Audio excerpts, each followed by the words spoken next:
Hey, it's Ray, and welcome back to a brand new reaction video. Today, we're going to be reacting to the terrifying horror of Higurashi no Naku Koro Ni. Basically, this has probably been one of my favorite horror animes of all time, mostly because of just how it's constructed. I really, really like the way that each detail for the mystery within this has been kind of weaved in and everything like that. It's very intriguing. And some of the plot lines you're just like, okay, is this actually connected to this thing or is this just filler? But then you're just like, oh no, this is actually connected to this thing right over here. And then this movie and this season right here is also connected to this, or this episode and this instant in this episode is connected to this game, that game, all that shit. And that's kind of why I really like Higurashi. And I'm pretty sure a lot of other people like it, for other reasons, like maybe just the character designs overall, maybe even the fan service. But other than that, I like it for other things. I like it because it just tickles my brain. You know what I'm saying? Just you know. But anywho, let's go ahead and just get into this video right now. Let's get it.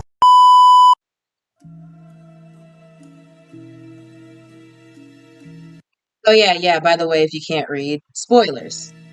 Imagine for a moment, it's June 1983 and you've just moved into the rural village of Hinamizawa, deep into the countryside. You're the new transfer student and befriend a group of seemingly nice girls where you participate in fun club activities after school. Everything seems to be going well, but one day, you discover a horrific murder had taken place in the village a few years back. You're curious about the incident and want to find out more. So you turn to your friends, looking for answers, but they say they don't know anything. Nothing like that has ever happened here. Why are they lying to you? They are Because they want to cut your heads off your too. friends, right? They should have no reason to hide anything from you, yet they do it anyway. Well, as it turns out, every year for the past 3 years during the night of the Cotton Drifting Festival, one person is brutally killed while another disappears. Smells like human sacrifice to me. No suspects have ever been found or arrested. The people in the village refer to this night as Oyashiro-sama's curse. Why didn't your so-called friends tell you about this day? Could it be that they're connected somehow? Why do they sometimes act so creepily? They must be plotting something against you. You need to find a way to protect yourself. Otherwise, who knows what could happen? It's either that or they just play too damn much. Because I've heard a lot of theories about why these at least the first 4 episodes as to why these two were acting so weird. And his video was very interesting. I'm going to try to link that one down below so you guys can watch it yourselves. But he was basically just talking about how if you give context for the series to the manga and everything like that, with that added context, it's not that he's crazy, but the curse itself is basically just a form of paranoia or whatever, or a form of schizophrenia. And I think that's also a very interesting dissection of the series. However, we'll see what's going on with this one, okay?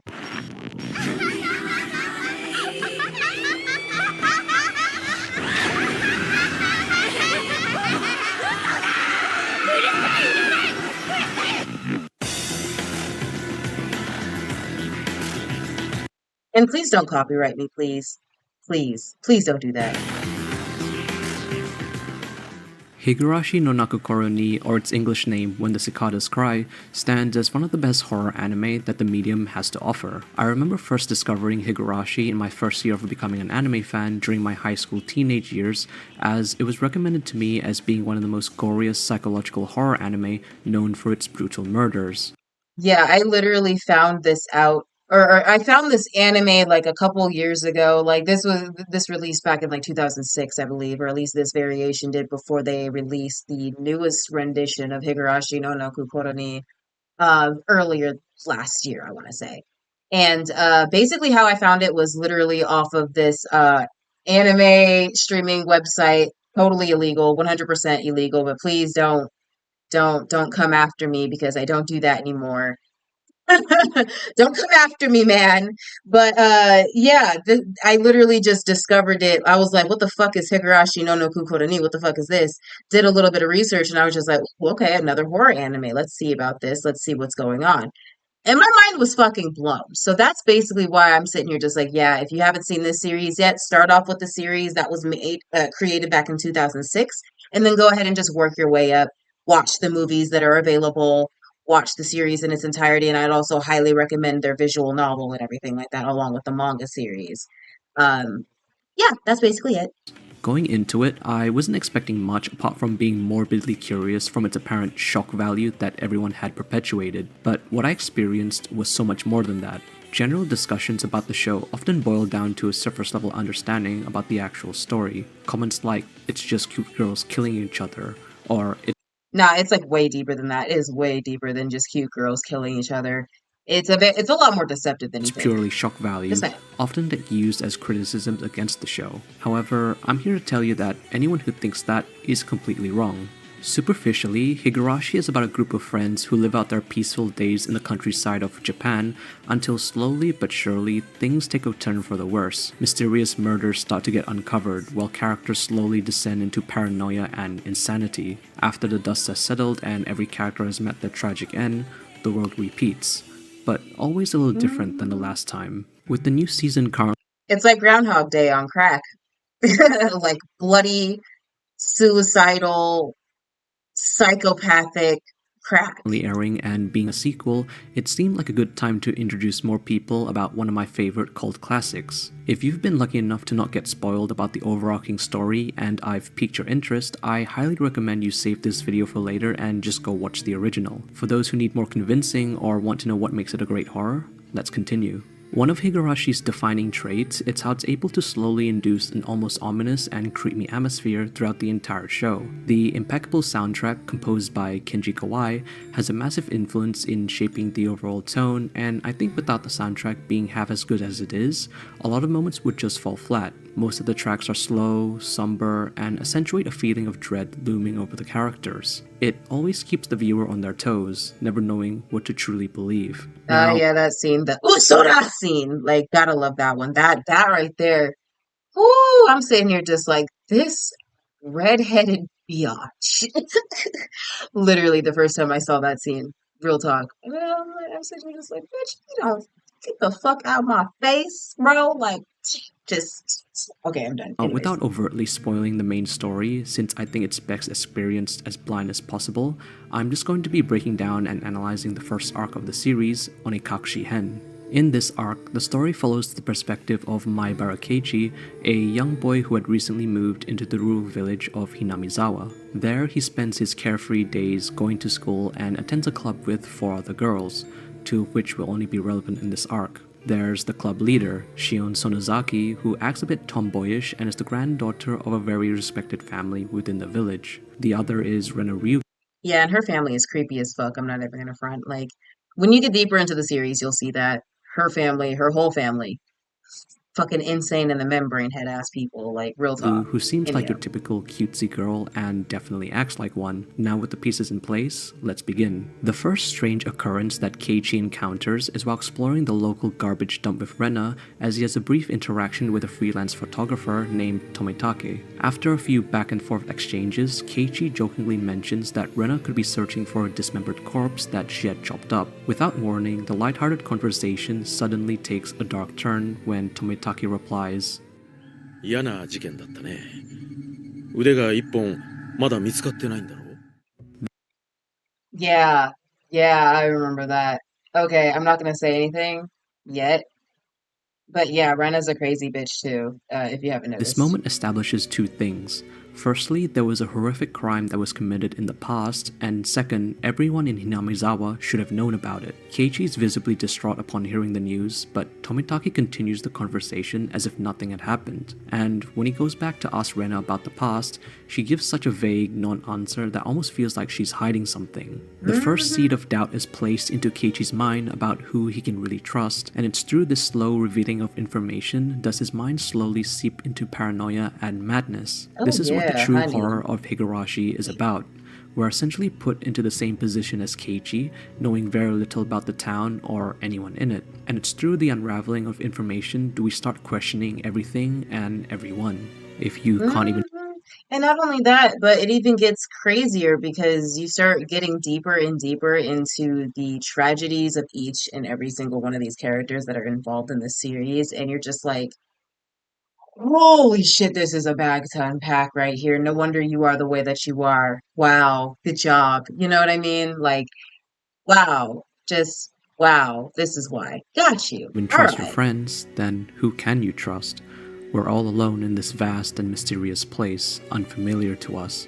All we can hope to do is watch out for ourselves. In episode 2, on the night of the Watanagashi festival, Keiichi learns that a series of murders and disappearances have been occurring on this night for the past 3 years, from Tometake and a mysterious unnamed woman. On the following Right, and why is it only like the past 3 years? Like you would think this town would be going through that sort of thing for like millennia to make it really that weird. If it's recent, then that just means that somebody out here in this piece is just a disgusting human being and hasn't gotten caught because they're probably leaving the town, which is why they're not getting caught. I don't know, but we'll see about following that. day, he gets questioned by a police detective about last night and finds out that the 2 people he had been talking to have disappeared. He's asked to keep this conversation a secret, which is very important in what comes next. When walking home from school with Rena, Keiichi asks if she's keeping any secrets from him, to which he already knows the answer to. Instead of giving a proper answer, Rena breaks character and starts interrogating Keiichi about his own lies. The uneasiness of this scene comes from how suddenly Rena changes character and becomes a completely Right. different She's like person. literally the most Meet two-faced renewal by person. Literally the most two-faced individual in this series. I'm not even gonna lie, is Rena because she acts nice, but then when she, is questioned for something that's very weird about her, she freaks out. Yeah. Scary. Anderson, a Scary bitch. full-service window and door installer that offers amazing designs, customizable As both Keiichi and the viewer, we're taken back on how much she knows and how little we do. We start feeling unsafe from the people we once considered friends and begin questioning their motives of hiding things from us. Later that night, Keiichi discovers that Reina had been eavesdropping on a conversation he had with the detective over the phone, and this is the catalyst that really cements his suspicion on her. As the viewer, we're given so many questions about why certain things are happening, and without any real explanations, our minds start to wander into dark places and assumes the worst about the people around us. With nowhere to go and no one to Oh, trust, we have absolutely. to assume that everyone else is suspicious. This Right. slow But it's funny because the deeper you go into the series, the worse it gets. And a lot of things that you've assumed about people within the series usually come into fruition. And even the things that you didn't think were true about this person come into fruition too. And you're just like, oh, so you were actually connected to this thing the entire fucking time? Are you dead ass? And then it just keeps going downhill from there. descent into paranoia makes it so that even small acts of kindness must have an ulterior motive behind them. When he's given handmade meatballs by Shion and Rena, his paranoia seeps through once again, and they become creepy, like they're plotting something against him. Their eyes widen, and voices become cold and distant. They're planning something, and your worst fears come to light when you take a bite and find a needle spiked into one of the meatballs. They're going to kill me, is what you think. In the final episode of the arc, Keiichi is now convinced that he is in grave danger. For what reasons, he does not know. The only thing he knows for certain is that people are out to get him. On the school grounds, he finds a bat left behind. Or are they? Or are they? And that is like the one thing that this whole arc basically allows you to question. Are they actually after you, or is it really just all you? Are you just the problem, or is everybody else the problem, including yourself? You know what I'm saying? Like, By one of the previous students and begins practicing his swinging to defend himself. Everyone else around him is worried, but he doesn't care. The only thing he cares about is survival, and that's when he's later chased down by unknown figures and gets knocked unconscious, only to find himself waking up in his room with Shion and Rena. They pin him down and are about to inject him with some sort of drug, but fortunately breaks free and bashes their fucking heads in. The oh arc yeah, ends with Keiichi he went hard on them. He went hard on them bitches, bruh. Didn't even like I. I would have to ask some questions first before beating ass. Just maybe punch the bitch in the face or something, break their nose. Maybe don't kill them, just to find just so you know exactly what's going on before shit gets too crazy. Because like shit, that's a lot of blood on your hands, bro. But at the same time, like I get why he reacted the way he did because this was weeks upon weeks. Maybe days. No weeks. It was weeks upon weeks of him just mentally torturing himself the entire arc and yeah. That's where that gets you. I feel like that when it comes to that whole illness thing that they were talking about within this series, or at least for the first four arcs, because it gets crazier later on in the series. Like I'm telling you, you gotta watch it for yourself. But basically the whole point is that the illness is something that goes it's deep into your mind and then the deeper that the series goes, it gets even more interesting. It gets way more interesting because there's a reason as to why that paranoia and delusion grows in the first place. This is why I like this series. It's interesting. It's super complex and yet not bad. Not bad. It's not completely asinine. You know what I'm saying? being But anyhow. delusional and clawing out his own throat, with many questions left unanswered. This first arc is a great introduction into the mystery behind Higurashi. It Yeah. leaves so many clues and questions up to your imagination. Every ominous moment within this arc can be interpreted in different ways depending on how much information you have and who you choose to believe. Were Shion and Mm-hmm. Rena really out to get him? From the outset, it does seem so, and the arc heavily Mm-hmm. portrays it with them having a split personality during key moments. But then, why did Absolutely. Kate However, the person with the split personality could be Keiichi, and this is just from his perspective, and we don't know exactly how these girls feel, and he probably could have killed them for no reason. seem so delusional towards the end and claw out his own throat? Maybe Keiichi was an unreliable narrator, and it was his own Mm-hmm. mind who antagonized the people around him. Right. Higurashi's horror doesn't come from some evil entity that's pervading over the characters, but rather a fear of the unknown. People often have an easier time coping with horror if they can tangibly point out what that horrific thing is. However, the series places enough doubt in your mind to never truly be sure about anything. More often than not, what's Mm-hmm. inside a person's imagination can be more terrifying than knowing what the actual horror is, and Higurashi does an immaculate job in conveying such an atmosphere. The way in which the show Yes, and this is exactly why this is one of my favorite psychological horrors to come to fruition, other than Umineko no Naku Koro Ni, because that one's also really good. Don't watch the anime though. I'd highly recommend you play the visual novel. However, this series specifically, really good. Really good. It makes my brain tingle every single time I look back at it, and I think you guys should give this a chance if you want to, if you're into that sort of thing. If you're more into the cutesy rom-com type of anime, whatever, you know what I'm saying? If you're more into the mecha type anime, if you're more into that shonen type shit, you know what I'm saying? Whatever, it's fine. But the psychological horror, the thrillers, the ones that try to spook the shit out of you and everything like that, that it is pretty good. It's pretty good. And I'm not talking about like the cheap horror animes, you know what I'm saying? I'm not talking about the cheap shit. I'm talking about just stuff that just really like it confuses you at first. And then you start connecting dots, and then you're just like, oh, wait a minute. What if this, and this are connected? And what if this, and this are connected? Ooh, you know what I'm saying? I'd highly recommend checking out the psychological thriller genre if you just want something a little bit more unique and interesting. You know what I'm saying? Just dropping that seed in there for you. portrays Rena being cold, calculating, and even psychotic to a point makes you question the credibility of what you're watching. You never really know if the characters are hiding a part of themselves or if they're just imagining things in their own minds. どうしてどうして嘘をつくのかなかな嘘なんか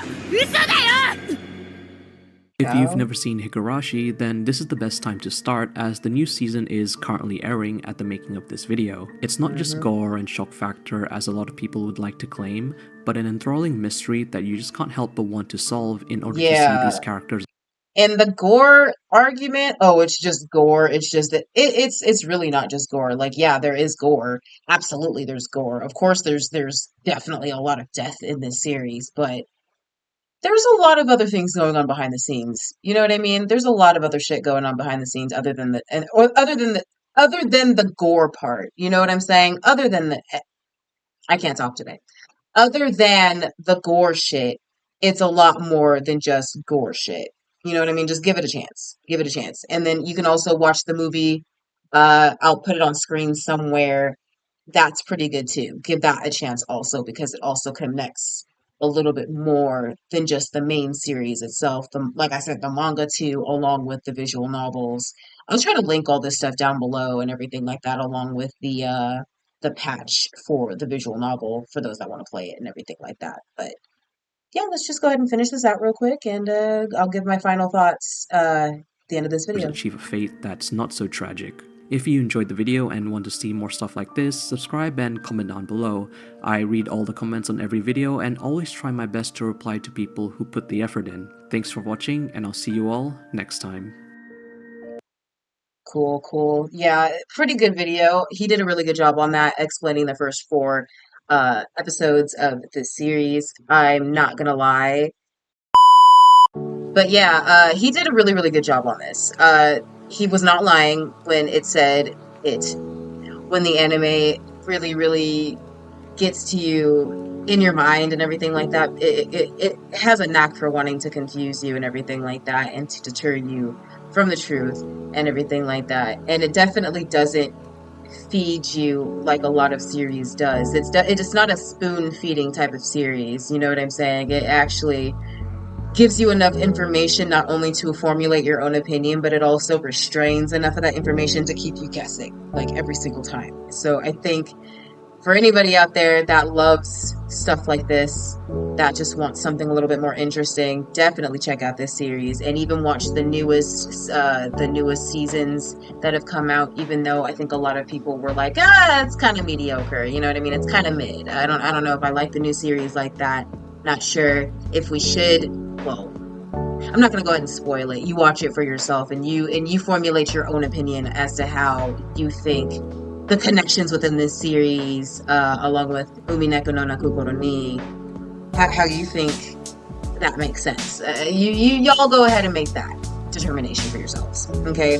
And other than that, go ahead and just leave your opinions about this series. What do you think about this series? Suggest maybe more anime, psychological thrillers, stuff like that to me, so that I can actually go ahead and get back into watching anime shit, because I need new series to check out, at least at some point. And then maybe we can react to those episodes, or I could probably start doing video essays on them if you're interested in seeing stuff like that. But other than that, have a wonderful day, afternoon, evening, and like I said, go ahead and just type your suggestions down below for what you want to see next, along with anime suggestions that you guys have, and shalom.